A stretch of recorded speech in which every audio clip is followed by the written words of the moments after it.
पश्चिम बंगाल की राजनीति में उस वक्त भूचाल आ गया जब राजभवन से आया एक आदेश पूरे सत्ता ढांचे को हिला गया। मुख्यमंत्री ममता बनर्जी के इस्तीफा देने से इनकार के बाद राज्यपाल आर.एन. रवि ने ऐसा संवैधानिक कदम उठाया जिसकी गूंज अब पूरे देश की राजनीति में सुनाई दे रही है। विधानसभा भंग, कैबिनेट बर्खास्त और राष्ट्रपति शासन की अटकलों के बीच बंगाल में अब सियासी संग्राम अपनी सबसे खतरनाक मोड़ पर पहुंच चुका है। बता दें कि पश्चिम बंगाल में संवैधानिक संकट उस समय गहरा गया जब राज्यपाल आर.एन. रवि ने भारतीय संविधान के अनुच्छेद 174(2)(b) का इस्तेमाल करते हुए ममता बनर्जी सरकार को बर्खास्त कर दिया। मुख्य सचिव दुष्यंत नारियाल द्वारा जारी अधिसूचना में साफ कहा गया है कि 7 मई 2026 से राज्य विधानसभा को तत्काल प्रभाव से भंग किया जाता है।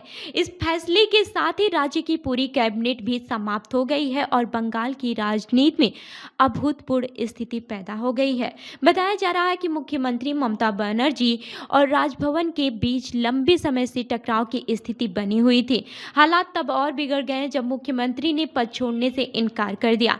इसके बाद राज्यपाल ने अपने विशेष संवैधानिक अधिकारों का प्रयोग करते हुए विधानसभा भंग करने का फैसला लिया। राजनीतिक जानकार इसे भारतीय संघीय ढांचे के इतिहास की सबसे बड़ी संवैधानिक कार्रवाइयों में से एक मान रहे हैं। अनुच्छेद 174(2) भी राज्यपाल को विधानसभा भंग करने की शक्ति देता है। हालांकि सामान्य परिस्थितियों में ये फैसला मुख्यमंत्री और कैबिनेट की सलाह पर लिया जाता है, लेकिन असाधारण संवैधानिक संकट की स्थिति में राज्यपाल अपने विवेक का इस्तेमाल कर सकते हैं। इसी आधार पर ये ऐतिहासिक निर्णय लिया गया है। अब सबसे बड़ा सवाल ये है कि बंगाल में आगे क्या होगा।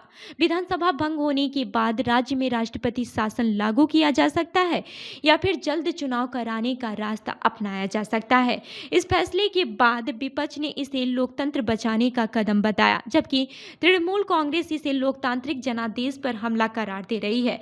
पूरे देश की नज़र अब बंगाल की अगली राजनीतिक चाल पर टिकी हुई है। तो इस खबर पर आपकी क्या राय है, हमें कमेंट करके जरूर बताएं और ऐसे ही अन्य खबरों के लिए हमारे चैनल को लाइक करें, शेयर करें और सब्सक्राइब करना न भूलें। मिलते हैं अगली खबर में, तब तक के लिए देखते रहिए सुदर्शन भारत न्यूज़। धन्यवाद।